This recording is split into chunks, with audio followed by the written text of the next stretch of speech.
Hi, hello, and welcome back to my channel. My name is Faded Alien, here again with another painting video, and today we are working on a little bit of a throwback, but not really. I'm not sure if y'all remember my alien hybrid escape painting that we did, but I decided to make a part 2 to that and kind of give it a storyline. So now we have our fully escaped alien here, and I wanted to use her to work more on portrait pieces as well as perspective and giving motion to our paintings. So I wanted to take you from start to finish on how we got this beautiful concept done onto a canvas and kind of learn how to shade and give perspective to people, which is something I've always been kind of nervous about. Painting people I find to be quite intimidating, so giving it a bit more of a alien hybrid form I found to be a little less scary.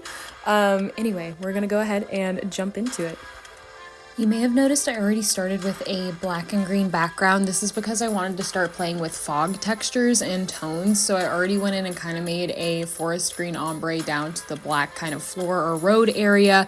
That's not important just yet because I haven't added a lot of detail into the landscape, so for now, getting back into our alien character, all I had in this project to start was our initial sketch, and I continue to fill her in with our base or background shade. This is going to help to add future tonality and really bring in further perspective and dimension into her skin. So this is a very, very important step for this part.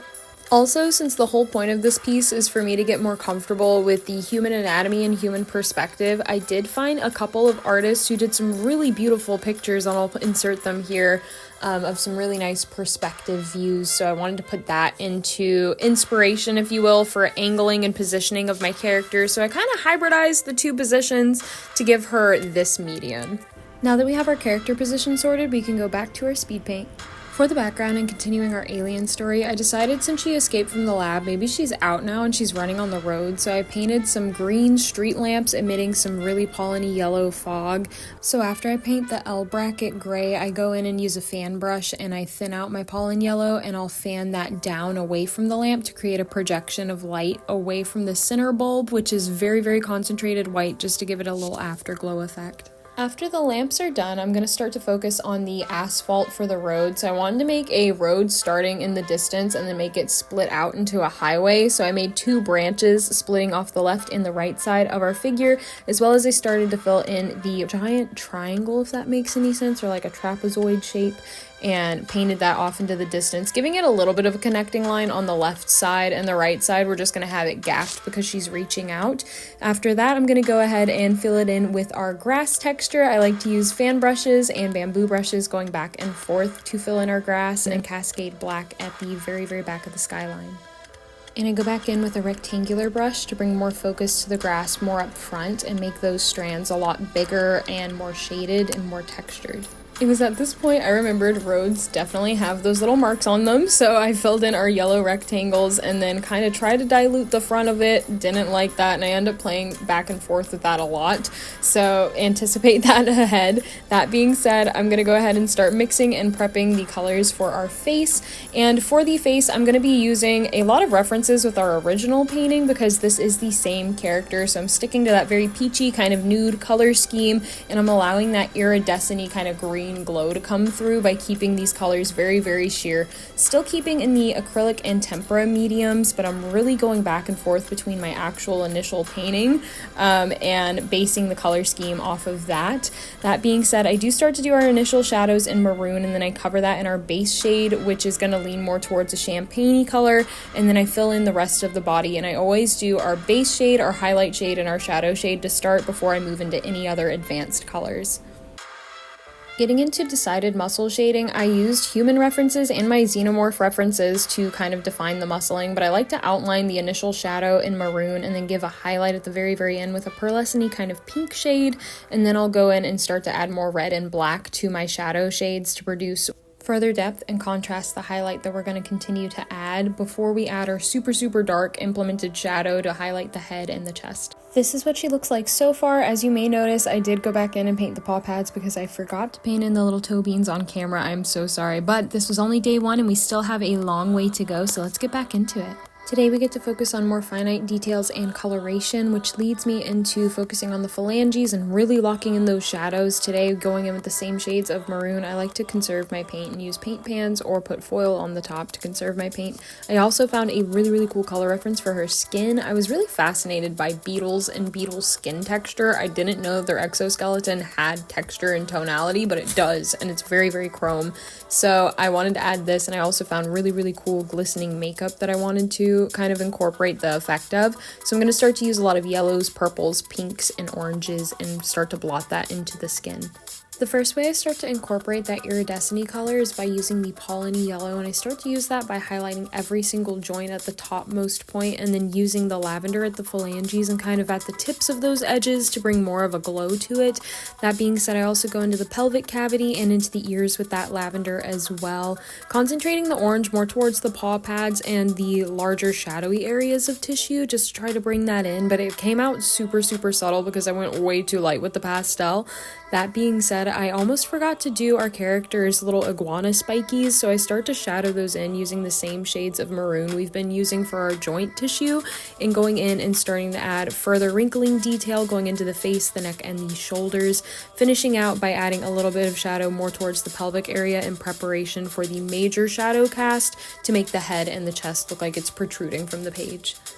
I was debating on leaving this part out because I ended up not liking any part of the midsection, the side of the facial plate, and the eyes. I did end up changing this later, but this is a part of the experimental process and understanding color tonality.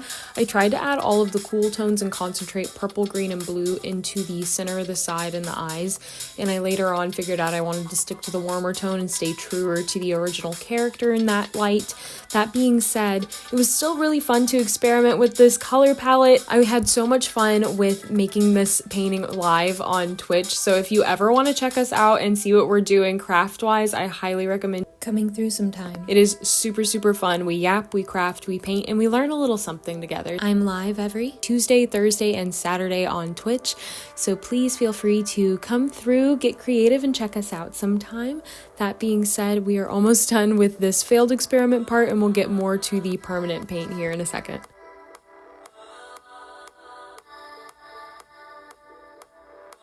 At the start of the third and final day, I decided I needed to blank out all of the spaces I didn't like with the super bright lavender shade, and I'm making sure that this is an acrylic to completely cancel out any of the pattern and striations that I previously laid down. That being said, I add a little bit of titanium white to that lavender and I start to implement my highlights to the very tops of the eyes, the faceplate, and the chest piece. I'm going to start to fill in the eyebrows as well with a very platinum kind of white diluted with a little bit of Naples yellow acrylic to give tiny little inflection hairs, as well as start to give so on the eyelids and eyelashes, and going in and highlighting the nose also with that platinum, and the tips of the ears really helped. I'm using that to sweep the very inside and kind of creating an internal glow effect, and then I create very horizontal stripes with my dark purple or eggplant shade to kind of give it almost ribbing or like the classic tubular alien look. Once I felt like our character was fully fledged and reaching out and on the run, I decided to go back in and add some more ear fluffs additionally, as well as some eyelashes to kind of bring some humanity back into our alien and really give her an expressive face without giving her any oral features. I felt like that would be very uniquely haunting, and then I went ahead and gave her last remaining light little streaks of Naples yellow, titanium white fluff, and eyelashes, her final little bits of highlight, and then we're able to slowly start to transition into our shadows and final wrinkling in the hands. I then diluted my acrylic black, this one's by Apple Barrel, with a lot of water, and I'm talking pancake batter consistency, and then I take my large brush and I start to implement those shadows. So I wanted to shadow it behind the head in that big dome underneath the chin, and concentrating a lot more of that shadow towards the pelvic cavity because that's going to be the darkest area since her face is kind of angled to be the highest point, almost like that stair view photo, as well as the hand reaching and sweeping out. I wanted to make sure those arms remained a lot darker than the initial palm swiping down. So that being said, I make sure that I really get my shadows down because the goal for this piece was perspective and human anatomy angles.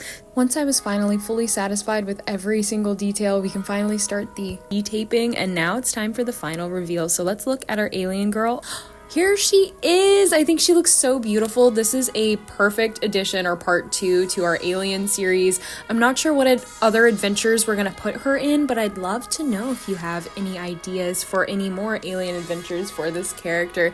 That being said, thank you so much, friends, for coming through, hanging out, and watching this full tutorial / experimental project. I feel like I learned a lot of takeaways in regards to human portraits and general anatomy, as well as learning a lot of emotional expressionism with the eyes, with taking away the mouth feature. I hope you got at least a couple of takeaways from today's video, and if you would like to take more away, we also have our 4th wall, which is all of our wearable merch, as well as our printful, which is all of our printed canvases and posters if you would like to take some Faded Alien art home with you.